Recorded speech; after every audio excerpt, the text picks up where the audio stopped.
Greetings, this is Michael95. Also tell you about one of my favorite birds, which is also the aviation variety, mostly seagull, but our current subjects, the magpie. And here to talk about this Tenctonomys key, natural selection, and natural instinct about each type of bird, like they'll react to the slightest move. If you want to scare them, you gotta move really, really slowly.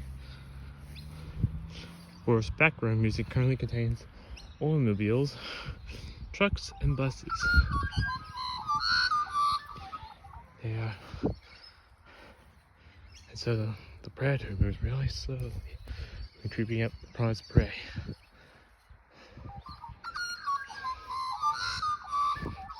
Each of their eyelids is similar to that of a 180-degree camera on both sides of the head, from left hemisphere to right hemisphere.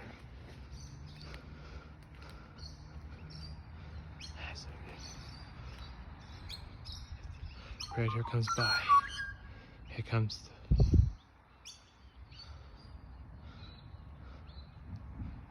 the... Ah!